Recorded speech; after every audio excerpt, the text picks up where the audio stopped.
नमस्कार, मुकुल टीवी में आप सभी का एक बार फिर से बहुत बहुत स्वागत है। जैसा कि आप सभी जानते हैं कि रायपुर के प्रेस क्लब में चुनाव कुछ ही दिन में संपन्न होने वाले हैं और संकल्प पैनल से जो अध्यक्ष के पद के लिए उम्मीदवार है उनका नाम है प्रफुल्ल ठाकुर जी। छत्तीसगढ़ के दिग्गज पत्रकार हैं, उनसे सीधे चर्चा करते हैं कि क्या कुछ अहम मुद्दों को लेकर वो इस बार के चुनाव में उतरने वाले हैं और प्रेस क्लब के उत्थान के लिए क्या कुछ उनका अहम कार्य रहेगा। बहुत बहुत शुक्रिया, आप लोगों ने ये बातचीत हमसे कर रहे हैं और 5.5 साल के बाद प्रेस क्लब के चुनाव हो रहे हैं। इससे पहले 2018 में चुनाव हुए थे और हमने कोर्ट से बड़ी लंबी लड़ाई लड़ी है इस चुनाव के लिए और तब जाके हमने सफलता पाई है। और इस मसले को लेकर कोर्ट में जो केसेस थे उन लोगों उसके खिलाफ मैं कोर्ट में गया था और मेरे कोर्ट जाने के बाद ही कोर्ट ने आदेश दिया था कि इसमें चुनाव होने चाहिए, जिसके बाद ये सारी प्रक्रिया हो रही है और इस बार चुनाव प्रशासन के माध्यम से होने वाले हैं। रही बात जो हम चुनाव में हम लोग उतरे हैं, हमारा पैनल उतरा है, संकल्प पैनल के नाम से मतलब पैनल उतारे हैं, जिसमें मैं अध्यक्ष पद का प्रत्याशी हूँ। मेरा नाम प्रफुल्ल ठाकुर है और उपाध्यक्ष पद पर हैं संदीप शुक्ला जो IBC में काम करते हैं, रमन हलवाई हैं जो कोषाध्यक्ष के पद पर हैं और 2 संयुक्त सचिव के पद पर हम अपना प्रत्याशी जो है वो उतारे हैं। उसमें से एक अरविंद सोनवानी हैं और दूसरे शुभम वर्मा हैं। तो इसलिए 6 लोग उतरते हैं, 6 लोग चुनावी मैदान में रहते हैं, जिनमें से 5 लोग हम लोग चुनाव मैदान में उतारे हैं। एक महासचिव के पद पर हमने एक दूसरे पैनल के प्रत्याशी को अपना समर्थन दिया है। एक्चुअल में हम चाहते हैं कि अच्छे लोग जीत कर आएँ और प्रेस क्लब में वो बैठें और अच्छे से, ताकि पत्रकारों के हितों के जो मुद्दे होते हैं उस पर वो काम कर सकें। तो अगर कोई प्रत्याशी हमको दूसरे पैनल में भी अच्छा लग रहा है तो हमने सोचा कि वो हमारी टीम का हिस्सा होना चाहिए। तो हमने अपने पैनल से कोई प्रत्याशी नहीं उतारा और हम उनको समर्थन दे रहे हैं अपना। और जो आपने पूछा कि क्या रहेगा, कैसे करेंगे हम लोग, किन चीज़ों को, मुद्दों को लेकर आए हैं प्रेस क्लब में। देखिए, प्रेस क्लब में पहले तो दो तरह की आंतरिक चीज़ें हैं कि प्रेस क्लब का संविधान जो है बहुत पुराना हो चुका है, तो हम चाहते हैं कि उस संविधान में कुछ संशोधन हो।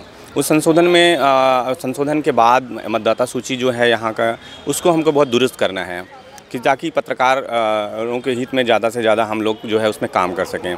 पत्रकारों की तीसरा बहुत महत्वपूर्ण जो होती है, जो बाहर की चीज़ें हैं कि उनके शिक्षा का मसला हो, उनके बच्चों की शिक्षा का मसला हो, पत्रकारों और पत्रकारों के परिवार के स्वास्थ्य का मसला हो, जो बहुत अहम मसला होता है कि अगर किसी पत्रकार परिवार के घर में कोई बीमार पड़ गया या वो उसके साथ कोई दुर्घटना या उनकी बीमारी हो गई तो बहुत सारा पैसा उसमें चला जाता है।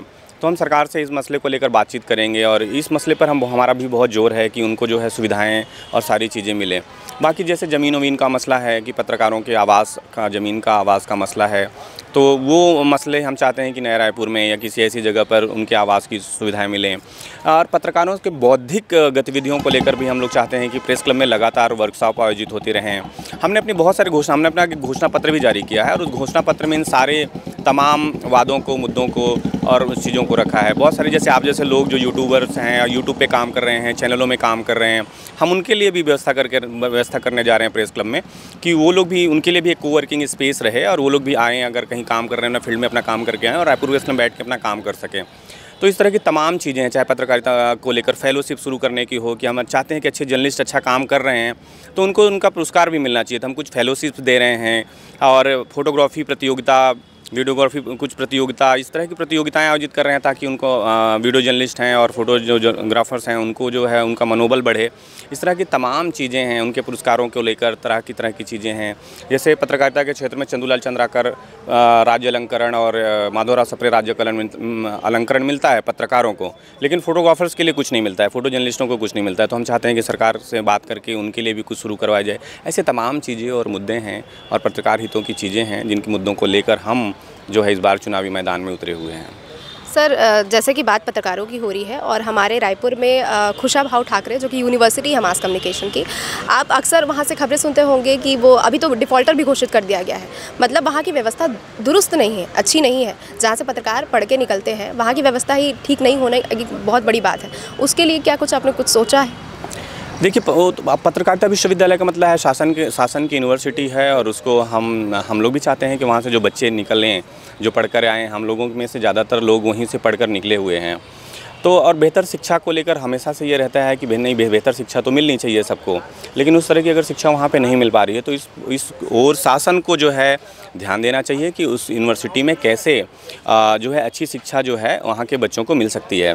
चाहे वो टीचर अच्छे प्रोफेसर्स की भर्ती का मसला हो, अगर प्रोफेसर्स वहाँ कम हैं तो उनकी भर्ती की जानी चाहिए, अगर कर्मचारियों की भर्ती का मसला हो, अगर कर्मचारी कम है तो उनकी भर्ती की जानी चाहिए। लेकिन एजुकेशन से बच्चों की एजुकेशन से कोई समझौता नहीं किया जाना चाहिए। अगर अच्छी शिक्षा देंगे तभी वो, अगर पत्रकारिता की अच्छी शिक्षा, अच्छी ट्रेनिंग नहीं मिलेगी तो कैसे अच्छे पत्रकार निकलेंगे। इसलिए बहुत ज़रूरी है कि अच्छी ट्रेनिंग और अच्छे पत्रकार वहाँ से निकलें, और तब फील्ड पर जब आएंगे और वो काम करेंगे तो उनका अलग एक प्रभाव दिखेगा। तो इस तरह से चीज़ें होनी चाहिए। सर, जैसे कि आप जानते हैं कि 5 साल बाद चुनाव हो रहे हैं, बहुत सारे कारण दिए जाते हैं कि क्यों चुनाव उस समय 1 साल के अंदर नहीं हुआ, और अभी फिर फाइनली जब चुनाव हो रहा है तो क्या लगता है आपको कि अब ऐसा ढर्रा फिर से देखने को मिलेगा? बिल्कुल नहीं, मैं वही बात तो बार बार कह रहा हूँ कि हम लोग इस चुनाव के लिए लंबी लड़ाई लड़े हैं। 1 साल का कार्यकाल होता है और उसको 5.5 साल तक खींच दिया गया। काफ़ी लंबी लड़ाई लड़ने के बाद चुनाव हो रहे हैं। मैं ही कोर्ट गया था सारे मसलों को हल कराने के लिए, और हमारे ही याचिकाओं पर ये सारे हल निकल कर आए हैं और आज हम चुनाव की स्थिति तक पहुँच पाए हैं। तो मैं चाहता हूँ कि आने वाले समय में इस तरह की स्थिति बिल्कुल भी ना बनने पाए, और उसके लिए मैं बार बार बोल रहा हूँ कि हम ये स्थिति पैदा ना हो, इसलिए हम संविधान में संशोधन करेंगे ताकि कोई भी ऐसा व्यक्ति इस जगह पे ना बैठ पाए, चाहे वो मैं हूँ या कोई भी हो, इस जगह पे ना बैठ पाए कि वो 5.5 साल तक, 1 साल के कार्यकाल को 5.5 साल तक खींच सके, या अपने किसी व्यक्ति के माध्यम से कोर्ट में केस लगवा दे और मामले को खींचता रहे और वो कुर्सी पर बैठा रहे। हम नहीं चाहते। इसके लिए हमने एक हल निकाला है कि अगर हम आते हैं तो हम एक स्थायी कमेटी बना देंगे। वो स्थायी कमेटी जैसे ही आपका साल भर का कार्यकाल खत्म हो जाएगा, सारा पावर स्थायी कमेटी को ट्रांसफ़र हो जाएगा। और स्थायी कमेटी जो है वो चुनाव कराने के लिए ही रहेगी कि अगला चुनाव उसी को कराना रहेगा, और वो निर्धारित समय अवधि के अंदर, जो भी 1 महीने, 1.5 महीने या 2 महीने के अंदर की समय अवधि होगी, उसके अंदर वो अपना चुनाव करा लेगी। तो इस तरह की व्यवस्था अब आने वाले समय में संभव नहीं है। अगर मैं जीत कर आता हूँ तो मैं अपनी व्यवस्थाएँ बनाऊँगा और उसके तहत ही आने वाले समय में प्रेस क्लब जो है संचालित होगा।